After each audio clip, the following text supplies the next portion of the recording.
The courtroom held its breath. After months of debates, revelations, and tension, the moment of truth had finally arrived. Silence fell as the judge spoke the words that would seal Diddy's fate. 40 months of prison time, just over 3 years behind bars, followed by 5 years of supervised release. A shiver ran through the room. For some, the verdict felt like a victory, proof that justice could reach even the most powerful. For others, the sentence seemed far too lenient compared to the gravity of the testimonies heard during this extraordinary trial. But one thing was undeniable: the shock was immense. A global music icon had just fallen. Judge Aaron, who had presided with firmness and composure, took care to justify his decision. He reminded everyone that he had listened to every side. The defense arguments, the letters of support, the words of family members, and above all, the accounts of the victims.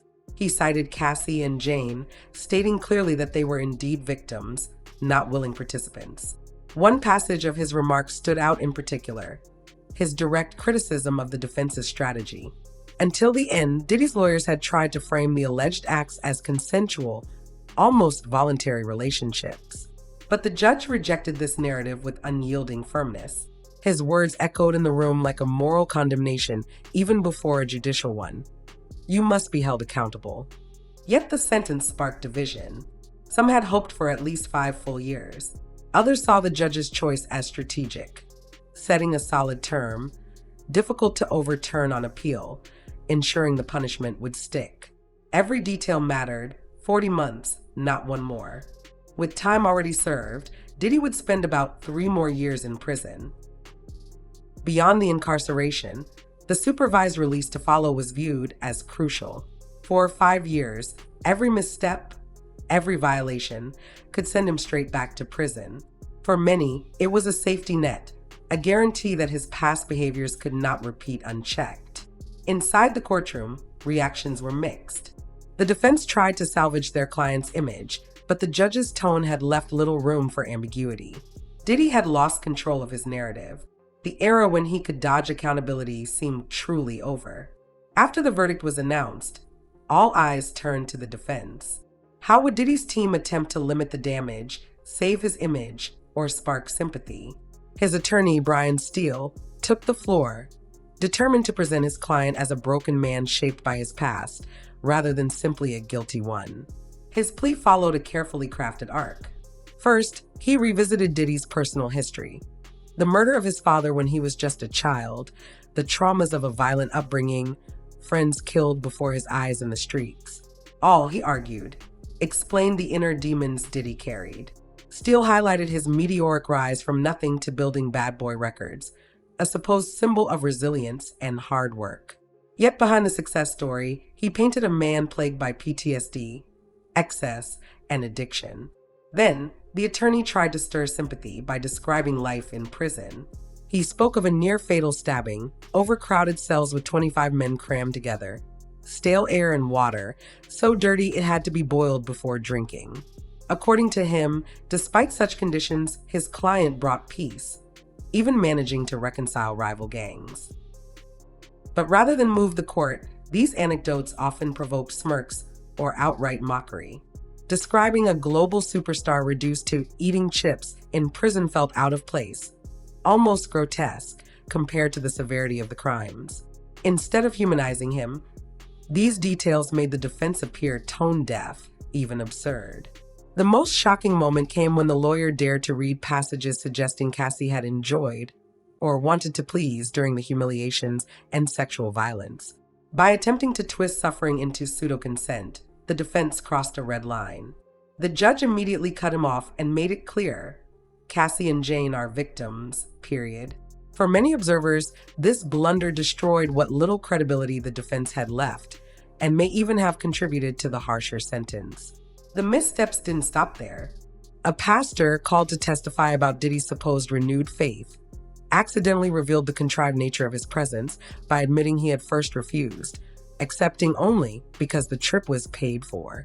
What was meant to be a sincere spiritual testimony instead came off as staged and opportunistic. Another failed attempt, a video the defense produced to highlight Diddy's good moments. Poorly edited, It generated more discomfort than emotion. Some even called it pitiful, given the gravity of the accusations.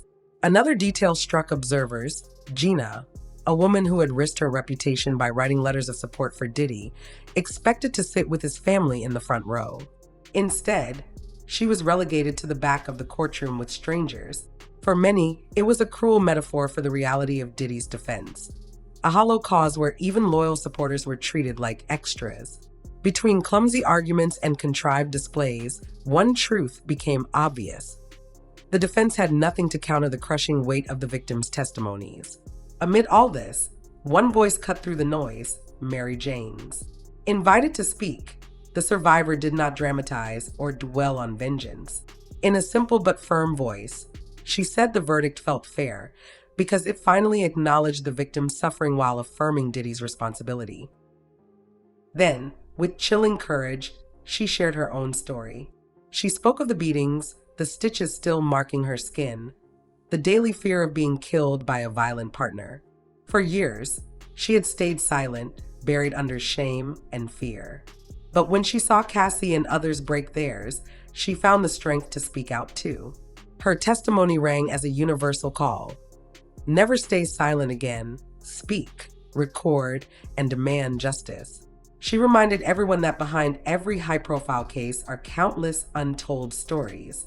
She spoke of her own cousin who committed femicide, and the orphan she had to look in the eyes to tell that his mother was never coming back. The room shifted into raw emotion. At that moment, Diddy's trial transcended one man. It became a mirror of a much larger epidemic. At the same time, the judge addressed another critical point: money. The sentence wasn't just prison. He ordered the seizure of assets used to commit or enable the crimes. It was a heavy statement. Wealth was no shield. For Diddy, it was a direct blow to an already fragile empire.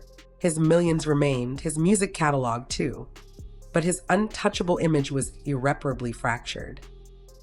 Yet questions lingered. Was this truly the end? The principle of double jeopardy prevents being tried twice for the same acts, but nothing stops federal authorities from launching new investigations into other charges. In other words, if more victims step forward or new evidence surfaces, Diddy could face court again. That uncertainty now hangs over him like a constant threat. Perhaps that's why reactions remain divided. Many still see the sentence as too light.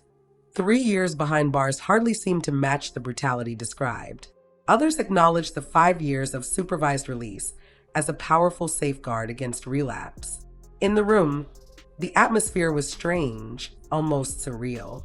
Neither a total victory nor a complete defeat. Instead, a mix of relief, restrained anger, and fatigue. Diddy, surrounded by his lawyers, had lost more than a trial. He had lost control of his story and part of his future. His children, in tears, embodied the family tragedy behind the public scandal. As for the victims, whether they spoke or remained silent, their courage left an indelible mark. This trial will be remembered not only as Diddy's, but as a turning point in how American justice confronts cases entangling violence, power, and celebrity. Some will call the punishment too timid. Others will see it as a first step toward repair. But one unshakable truth stands: even the most powerful are not above the law. And for those watching from afar, this trial carries a sign of hope.